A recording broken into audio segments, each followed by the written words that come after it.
कहानी आखिर तलाक क्यों? आजकल के दौर में तलाक जैसी बातें आम हो चुकी हैं।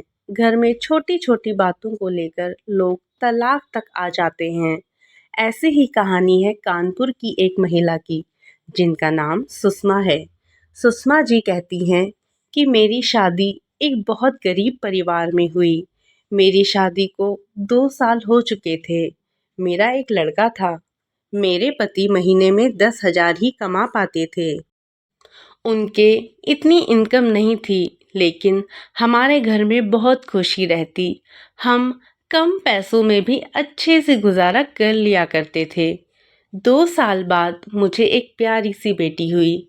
उसके बाद मेरे पति ने एक छोटी सी चाय की दुकान खोली, क्योंकि मेरे पति की नौकरी छूट चुकी थी और घर का खर्चा चलाने के लिए उन्हें कुछ न कुछ काम तो करना ही था। अपने पास पैसा ना होने के कारण उन्हें एक छोटी सी चाय की दुकान ही खोलनी पड़ी। कुछ दिन तक तो चाय की दुकान ना चली, लेकिन थोड़े दिनों बाद चाय की दुकान में अच्छी खासी आमदनी हो जाया करती थी। मैं अपने आप को बहुत भाग्यशाली मानती थी कि मुझे ऐसे पति मिले। फिर हमारा काम अच्छे से चलने लगा। उन्होंने 2 साल में ही काफ़ी उन्नति कर ली थी और एक नया रेस्टोरेंट भी खरीदा। अब हम बहुत खुश थे। हमारे पास पैसों की किसी भी तरह की कोई कमी नहीं थी। हम खुला खर्च किया करते थे। शादी को करीब 16 साल हो गए थे। हर खुशी मुझे उन्होंने दी। मैं भगवान से अपने लिए इससे अच्छा पति नहीं मांग सकती थी। मेरा लड़का अब 14 साल का है और लड़की 12 साल की। पति का कारोबार भी बहुत अच्छा चल रहा है। हमारा रेस्टोरेंट चलने के बाद मेरे पति ने अब एक बड़ी सी कपड़ों की दुकान की, जिससे अच्छी खासी कमाई हो जाती है। दोस्तों, अगर आप यहाँ तक आए हैं तो चैनल को सब्सक्राइब ज़रूर कर दें। चलते हैं कहानी की ओर। मुझे जीवन से किसी भी तरह की कोई शिकायत नहीं थी, लेकिन फिर वो हुआ जो मैंने सपने में भी नहीं सोचा था। मेरे पति एक दिन मुझसे कहते हैं कि वह दूसरी शादी करना चाहते हैं। मुझे उनकी बात पर यकीन ही नहीं हुआ। मुझे ऐसा लगा कि वह मेरे साथ किसी तरह का मजाक कर रहे हैं। लेकिन तभी उनके पास एक लड़की का फ़ोन आता है और वह उनसे बात करने लगते हैं। उस समय मुझे लगता है कि मैं काफ़ी समय से धोखा खा रही हूँ, लेकिन फिर थोड़ी ही देर बाद में समझ गई थी कि वो सच बोल रहे हैं। वो मेरे पति हैं। कब सच बोल रहे हैं, कब झूठ, इस बात का मुझे अच्छे से पता चल जाता है। लेकिन इतने दिनों तक मैं कैसे धोखा खाती रही। उनका शादी के बाद अफेयर चलता रहा और मुझे कुछ पता भी नहीं चला। या तो वो झूठ बोल रहे थे या बहुत चालाक थे, जो इतने दिनों तक मुझसे छिपा सके। मेरे मन में यही सब चल ही रहा था कि वो बोले कि उन्हें तलाक चाहिए। शादी के 16 साल बाद उन्हें तलाक चाहिए। मैंने कहा कि आप पागल हो गए हैं, क्या बोल रहे हैं? फिर वो कहते हैं कि मैं तुम्हारी और बच्चों की भी जिम्मेदारी लूँगा। तुम उसकी चिंता मत करो। तुम मुझे जल्दी तलाक दे दो। अब मेरा दिल बेचैन होने लगा था। एक औरत के लिए तलाक की बहुत बड़ी बात होती है। उस रात मुझे अच्छे से नींद नहीं आई। सुबह होते ही मेरी नज़र उन पर थी। फ़ोन पर बात कर रहे थे, पूछ रहे थे कि कब आओगी। मैं तब भी सोच रही थी कि यह सब मजाक हो। कुछ देर बाद दरवाजे पर बेल बजी। वो दौड़कर दरवाजे पर गए और सच में एक लड़की दरवाजे पर खड़ी थी। वो अंदर आई। उस लड़की को मैंने पहले नहीं देखा था, लेकिन वो बहुत सुंदर थी। उसकी उम्र लगभग 27 वर्ष की थी, लेकिन मुझे इस बात पर जरा सा भी यकीन नहीं हुआ। मेरे पति ने उसे मुझसे मिलाया, कहा कि यह मीना है। मैं अपने काम के सिलसिले में जब बाहर गया था, तब मेरी मुलाकात इनसे हुई और फिर हमें पता ही नहीं चला कि हम कब एक दूसरे से प्यार करने लगे। उसे देखकर मैं अपने कमरे में चली गई। 16 साल का विश्वास और प्यार इस तरह से टूटेगा, मुझे कुछ पता ही नहीं चला। मैं उनकी बातें सुनकर बहुत हैरान थी। मैं शायद उम्र के साथ उनका मेरे प्रति आकर्षण कम हो गया था। मैंने अपने पति से पूछा, क्या हो गया है आपको? आप तो ऐसे नहीं थे। यह कौन सा रूप आपने मुझे दिखाया है? वे बोले कि मैं तलाक के पेपर रेडी करवाता हूँ। मीना चाहती है कि हम जल्दी से शादी कर लें, लेकिन मैंने भी कह दिया था कि मैं आपको तलाक नहीं दूंगी और ना ही इस घर को छोड़कर कभी भी यहाँ से जाऊंगी। मैंने उन्हें अपना फैसला सुना दिया था, पर मुझे पता ही नहीं था कि वो कुछ इस तरह का करने वाले हैं। अगले दिन से वो रोज मीना को घर बुलाने लगे। मेरे बच्चे बड़े थे, अब सारी बातें समझने लगे थे। मुझसे तलाक के लिए वो इस हद तक जा सकते थे, इसका मुझे कुछ पता ही नहीं था। घर में एक 14 साल की लड़की है, उन्हें बिल्कुल भी शर्म नहीं आ रही थी। बच्चों से बात करना भी उन्होंने बंद कर दिया था। बच्चे भी उनके पापा का यह रूप देखकर दुखी थे। एक दिन वो मीना के साथ हॉल में बैठे थे। हमारी लड़की से उन्होंने पानी मंगवाया। पानी लेकर वो गई और गलती से पानी मीना के ऊपर गिर गया। मेरे पति ने उस दिन हद कर दी। वो मीना के लिए मेरी लड़की पे हाथ उठाने वाले थे।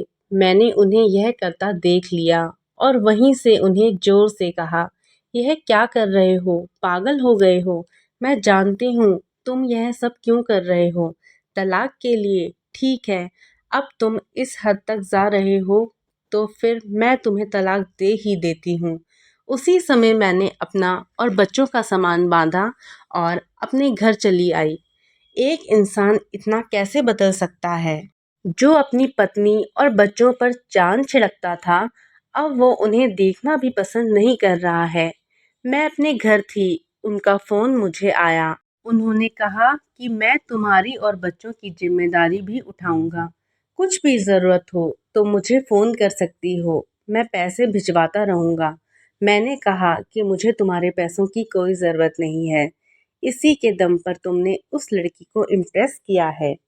मैं अपने बच्चों को संभाल सकती हूँ।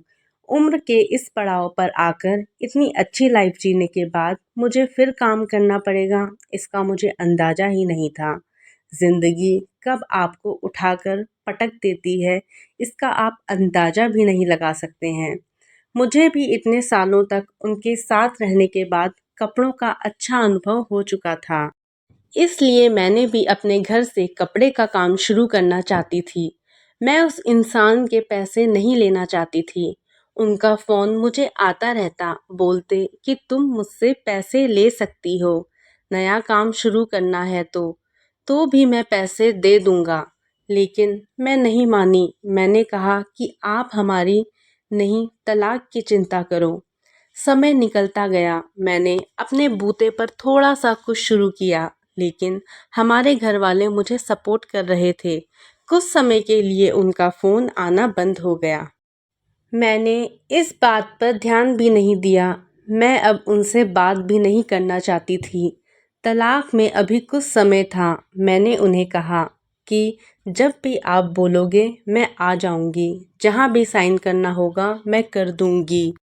मैंने अपने काम पर ध्यान देना शुरू कर दिया। मुझे कुछ माल खरीदने के लिए बाहर जाना था। इतने दिन उनके साथ रहने पर मुझे यह पता था कि क्या खरीदना है और कहाँ से खरीदना है।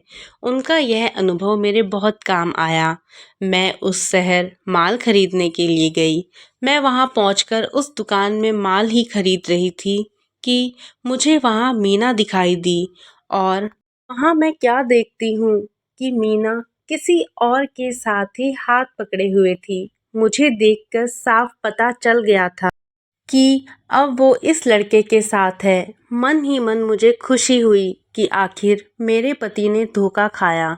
उन्होंने इस लड़की के लिए हमें छोड़ा था, जो कि अब किसी और के साथ है। फिर मैंने मन में सोचा कि अब किसी और को मैं धोखा नहीं खाने दूंगी। इसलिए मैंने उनका पीछा किया। वो एक ओपन रेस्टोरेंट में गए। मैं जाकर उन दोनों के सामने बैठ गई। मुझे देखकर उसके होश उड़ गए। वो उठकर जाना चाहती थी, लेकिन मैंने उसका हाथ पकड़ा। मैंने उस लड़की का सच लड़के को बताना शुरू किया। मैंने सोचा था कि मैं उसे सब सच बताकर उसकी आंखें खोल दूंगी, लेकिन कुछ और ही हुआ। उसने जो मुझे बताया उससे मेरे पैरों तले जमीन खिसक गई। मैं वहां से भागते हुए कैसे भी अपने पति के पास जाना चाहती थी। मैं उनके घर गई। वहां नौकर ने मुझे बताया कि वो अभी अभी अस्पताल में हैं। अस्पताल उनके घर से ज़्यादा दूर नहीं था, बड़ा अस्पताल था। मैं वहां गई। रिसेप्शन पर उनका नाम बताकर मुझे उनके कमरे का नंबर पता चला। मैं कमरे में गई। वहां उनका दोस्त था। उन्होंने आंखें बंद कर रखी थी। मैंने उनके हाथ पर हाथ रखा तो उन्होंने आंखें खोली। मेरी आंखों से तो आंसू रुक ही नहीं रहे थे। मैंने कहा कि क्या ज़रूरत थी यह सब नाटक करने की? मुझे पहले क्यों नहीं साफ साफ बताया? मेरे पति एक गंभीर बीमारी से जूझ रहे थे। वो हमारी जिंदगी से दूर जाना चाहते थे ताकि उन्हें कुछ हो जाए तो हम ज़्यादा दुखी ना हो। उनके इसी दोस्त ने उनके कहने पर उस लड़की के साथ मिलकर यह नाटक करवाया था। मैं अब उनके पास बैठकर घंटों रोती रही। बच्चों को भी मैंने बुला लिया। अब हम उनके साथ ही रहेंगे। अभी उन्हें हमारी और हमारे प्यार की सबसे ज़्यादा ज़रूरत है। मैं भगवान से दुआ कर रही हूँ कि वो हमारे साथ ही रहें, उन्हें कुछ ना हो। मुझे विश्वास है कि ऐसा ही होगा। दोस्तों, कहानी अच्छी लगी हो तो प्लीज़ मेरे चैनल को सब्सक्राइब और वीडियो को एक लाइक ज़रूर करें। धन्यवाद।